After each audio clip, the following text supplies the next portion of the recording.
Hey everyone, how's it going? Thanks so much for tuning in.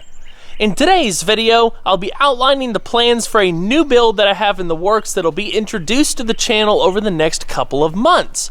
To my right is the 04 Cadillac Escalade that my wife and I bought not too long ago to use as a powertrain donor.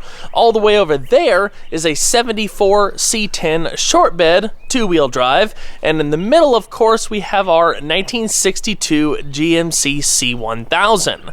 Now, we're basically going to be taking parts from the Escalade and the C10 to build the 62 GMC into a wickedly cool, daily drivable classic truck with all of the modern underpinnings. So we've got the added performance, we've got the added reliability, and on top of everything else, it's going to be so easy to live with and easy to service. It'll be just as easy to get a part for that truck as rolling down to your local O'Reilly Auto Parts and grabbing what you need off the shelf. So we're very, very excited about it. I'm going to walk everybody through basically each vehicle to show what we're going to be using here and there, what our tentative ideas for the build are, and so on and so forth. So without further ado, let's go ahead and get started.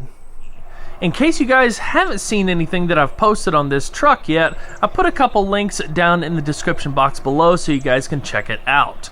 We bought this as basically a flip project originally. I was going to rewire it, service it, and basically send it on its way. But in the process, my wife ended up really liking it to the point that she wanted to keep it. And of course, as a car guy, I fully support that and I fed the fire. So we ended up diving into trying to plan a build. We have undergone so many thought processes and changing directions and, back and forth, typical stuff with planning.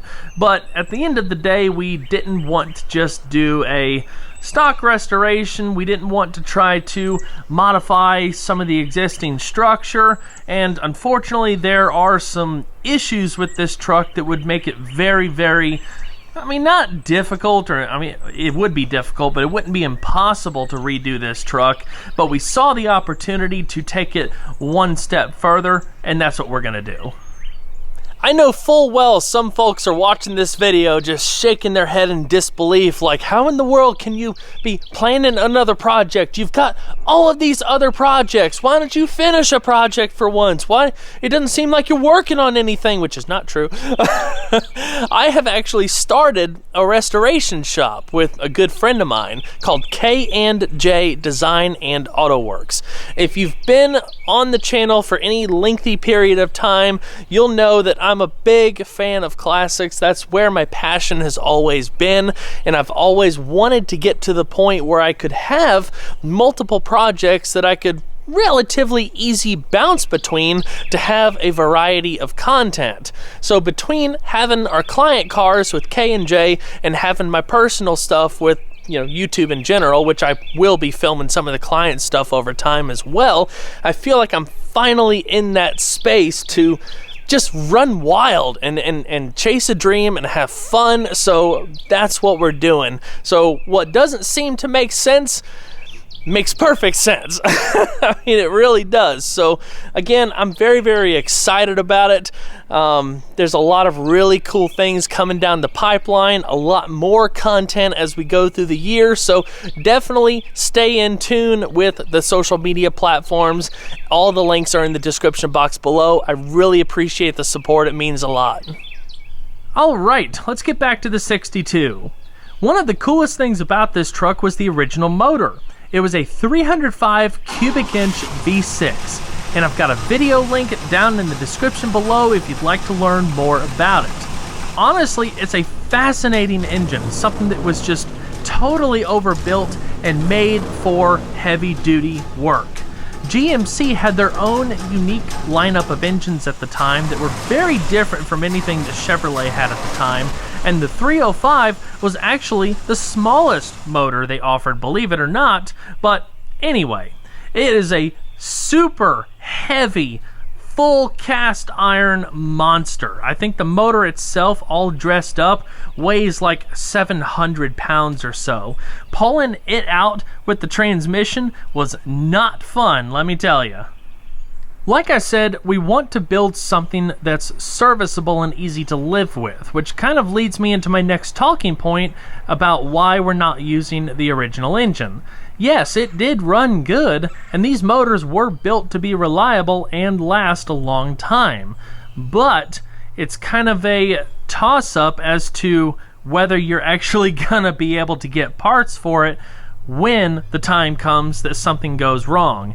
Now, certain things like basic service items, timing sets, oil pumps, gasket sets, you can get all of that, but I can't actually buy all of the parts needed to do a complete rebuild of the motor. Some things are just flat out not available, and you either have to find it used or new old stock. Some things have to be custom made, like the motor and trans mounts. You can't buy those. Those have been obsolete for years. But there are companies that can remake them, which is definitely pretty cool. But by the time I serviced it and dressed it all up and got it back in, and then something else happened to where it would have to come back out, that's a lot of time, a lot of effort, and it's just, for us, it wasn't the right way to go. That being said, I am by no means throwing away the original motor. Like I said, it did run good, and it's just such a cool motor. I'd like to find somebody to sell it to so it can live on in a truck that somebody wants to just keep original and preserve as it was originally intended. Hopefully someone who has a better GMC parts connection than I do for these super specialty things. But anyway, in the meantime, the motor's all tucked away in the shop. Here's where the Theescalade comes into play. This is a 2004 two-wheel drive standard wheelbase Escalade with a 5.3 liter V8 and a 4L60E 4-speed automatic. For those of you who don't know, all Escalades of this generation up until mid-year 2005 that were two-wheel drive came with basically the same powertrain as a Tahoe and Yukon. The 6-liter was only offered in all-wheel drive models, again up until mid-year 2005. But we found this online not too long ago. The money was right. It ended up running fantastic, which I've got a video on this in the description as well if you'd like to check it out. But it's just a good running original setup without any issues, so really can't ask for much more than that. What I'd like to do is just some basic service work on the engine, fix a couple oil leaks, but service it really good, and then just plop everything in the GMC, and if anything else needs to be repaired over time, we'll tackle that as we see fit, but no sense in spending money where it doesn't need to be spent at this particular moment. But the other really nice thing about this being that it's such a complete, basically running, driving parts vehicle is that we can also use it for parts storage. So I can move it around wherever it needs to be moved. We can pull everything out when the time comes, and then I can part everything else out to recoup some of that money. And yeah, it's just going to be a really nice situation. The main point of impact was this area right here. The core support was pushed into the fender and actually launched the battery tray into all of the electronics. So the fuse panel, the ECM, all of the brackets that hold that kind of stuff are just completely smashed and broken. So I was a little worried about that. I was able to do just a little bit of a visual inspection before we bought it just to verify that it wasn't completely roached up in there, but because the battery itself was severely crushed, we weren't actually able to hear it run before we bought it. But judging by how everything looked, I was willing to take the gamble, and thankfully the gamble paid off. But admittedly, I went a little hot on my tractor there with my chain trying to pull all this free, but it was fun. But the good thing is I was able to pull everything out of the way to verify that there wasn't anything physically wrong with the motor itself. Like, everything is perfectly fine. The fan is still okay, so very, very thankful for that. And let's be honest, LS swaps are pretty much a dime a dozen. A lot of people are bored by it and stuff. But at the end of the day, it's just such a good option. As long as you have somewhat of a basic understanding of electronics, they're phenomenal motors no matter which way you slice it, and you can make easy, cheap power. Don't let anybody tell you that doing an LS swap is cheap by any means. You can be cheap about it, but it's still not cheap. That being said, we are going to try to approach this build more on a budget end of the spectrum, just to try to keep things as easy as possible. So I'll talk a little bit more about that when we get over to that 74 C10, but I think this is a really good opportunity to do something that's familiar but also get really creative at the same time. Let's fire this thing up.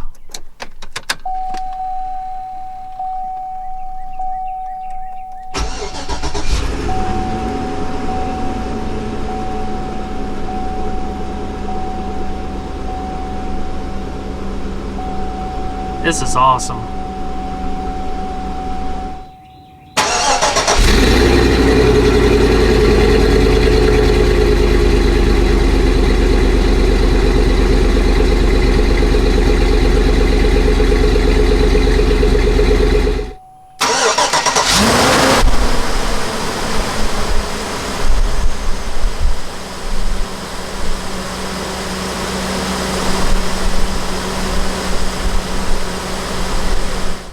Once I got this thing running, I knew I wanted to go a little further into the diagnostics to 1, check for trouble codes, and 2, to get a good look at the various vehicle vitals to make sure there wasn't anything crazy going on. I ended up picking up a new scan tool off Amazon. It's called a MUCAR VO6, and this thing's pretty awesome. It's actually wireless, so the OBD2 reader plugs in and you don't have to worry about messing around with a cord. It offers full system diagnostics and 28 different maintenance services, not to mention a whole bunch of other stuff. It's also Wi-Fi compatible. Having a tool like this around the shop has been very helpful, but if you don't need something quite so advanced or want something more on the budget-friendly side, MUCAR also has the CS series, which has 5 different scan tools of varying price depending on what kind of system diagnostics that they offer and how many maintenance services that you have, whether it be lifetime or a limited amount before you would have to purchase more. They all have the same basic features though, including a 5-inch color touchscreen display, a corded connection to the OBD2 reader, and full OBD2 functions. They still offer a lot of bang for your buck. I've actually gotten some messages recently from people who have bought the VO6 and have liked it so far, which is awesome. I'm always happy to help. Just as a follow-up to that, there's a new system update that you can download when the scan tool is connected to Wi-Fi that'll give you tire pressure monitoring system functions. If you'd like to learn more about any of the MUCAR line of scan tools, whether it be the VO6 or the CS line, I've got some more links down in the description below, as well as a link to an exclusive discount code I was able to secure for you all, so definitely check it out. Thanks a bunch, I really appreciate the support. Now let's hear she sounds.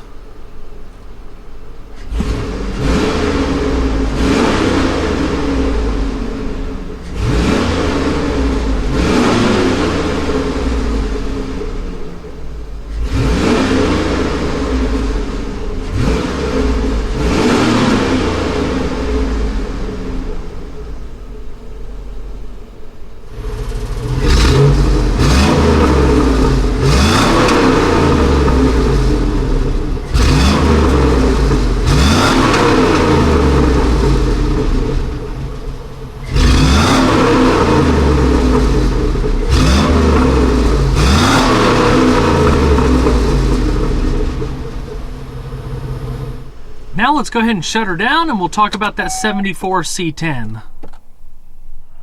I love the idea of being able to repurpose stuff. Anything is restorable for the right amount of money, time, and know-how, but being able to take something that is pretty rough to begin with, coupled with other things like from this Theescalade, we can create something that's even more enjoyable and highly unique at the end of the day. There's multiple reasons why we've decided to use a donor frame from a newer truck, some more significant than others. But first and foremost, The aftermarket support for these square body C10s is huge. You can keep it all stock and just keep it nice and simple, or you can go full on Restomod or autocross build. Heck, I've seen people drift these trucks. The sky is just about the limit, and that's really cool. Aside from the fact that we're wanting to go from a long bed to a short bed, there are some inherent drawbacks with the way the 62's frame is. There's nothing inherently wrong with it as far as its intended purpose, but for how we're wanting to build the truck, again, it's going to be more difficult to try to work with what we have here versus using the C10 as a donor platform. For example, with the C10, we'll automatically get front disc brakes and power steering. The steering box on the C10 is also located on the outside of the driver's frame rail like that, so hypothetically it could make lining up the steering system that much easier. Plus, that C10 is already set up for a small block. We would have to do a lot of fabrication and modification here to make the powertrain work with how we want it to work. One step further than that, I'm actually going to try to use the Hydro Boost system from the Theescalade, so we'll end up getting power brakes via Hydro Boost instead of a traditional brake booster. But just as you can see, there's a lot going on right here, and it's just going to be a much better avenue in the long run to go with the other truck as a base, because we can run to O'Reilly and get any serviceable part we need, bushing, whatever, it doesn't matter, and that makes me feel good. Because traditionally the builds that I have featured on this channel have been a little bit more on the advanced side of things and a little bit more expensive, so this is going to be a really nice change of pace to again do something familiar but have the opportunity to be creative and, above all else, cost effective. The biggest issue we ran into with wanting to build this truck is the bed. Not the fact that it was a long bed versus a short bed or anything like that, but with how it's actually put on the truck. I think I had mentioned in the first video I made on this truck that one of the previous owners was a welder, so he had gotten a little creative with strengthening some things, adding some stuff, like this rear bumper and like trailer hitch setup is actually custom and welded to the body and all of that. But these trucks from the factory were supposed to have wood beds, and I mean, I got a whole bunch of stuff back here, but as you can see, that's just plate steel. It's like a 1/4 inch thick plate steel, and similar stuff is actually on the back of this tailgate. So this tailgate is very, very heavy. This bed is very, very heavy. There's like 3 sets of shocks or a couple of different helper spring packs down underneath there. There's a lot of support holding this bed up. But this is actually welded all the way around the perimeter of this bed with angle iron. And then if that's not enough, this bed is actually welded to the frame. Why? So there's like extra metal supports underneath there, underneath that plate steel, like this dimple dyed stuff underneath here. It is so welded that by the time we tried to cut everything out and remove these panels to be able to restore them or whatever, we're going to destroy them. We're absolutely going to destroy them. So cost versus time versus labor versus parts and all that kind of stuff, it made more financial sense to basically take the cab off, roll the entire frame and bed away, and basically just use the cab on that truck frame, build us a brand new short bed, and go from there. So, yeah. The frame on the 62 is actually in really good shape and it looks really stout. This is what you would call an X-brace frame. The C10 over there, the 74, has dual frame rails that run from front to back with different cross members and whatnot. But this being an X-brace frame, you not only have the outside rails, but you have frame members in the middle of the truck that form an X. There's also a 2-link rear suspension design where the trailing trailing arms actually come from the rear end up until about the back of the cab. So it is a really cool setup, but to try to make like a hybrid frame of using parts of this and parts of that will be difficult, because the way GM built these frames, like to interchange with the different frame members and long bed, short bed, that kind of stuff, it was more or less a modular design versus this. So being that this is a pretty good setup and it's all still in really good shape, it can be used for a stock restoration. So I don't want to cut up and modify the 62's frame. I'll just sell it to someone who can use it basically, and we'll literally do the entire build off of the 74 frame. That being said, I do like certain aspects of the 62's frame with how things are braced and stiffened and whatnot, so I'll probably end up doing some of that to the 74's frame throughout this process, but we'll figure all that out later. So my wife and I have already pretty much ordered what we needed for this as far as the restoration end of it. Thankfully, the cab is in really good shape. It needs very, very minor rust repair as far as what I've been able to tell so far, so I'm gonna keep my fingers crossed. But I love the inside. Very simple, bare bones. And who doesn't love those sweet wraparound windshields? They actually got rid of those in this generation in the 1964 model year. So, I very much prefer that. It's kind of reminds me of a lot of the styles you saw in the 50s. But big old steering wheel. We'll have some custom gauges in there, a custom seat and whatnot, just to dress things up a bit. But it's going to be a wicked cool truck. Well, everyone, that's going to wrap it up for this video. I hope you all enjoyed. Please don't forget to leave a like down below because it really helps the video a lot. And if you haven't subscribed already, consider doing so, because of course there's always a lot more where that came from. I'd like to also give a huge thanks to O'Reilly Auto Parts for supporting this build. Definitely check them out via the link in the description below. I'll see you guys on the next one. Take care.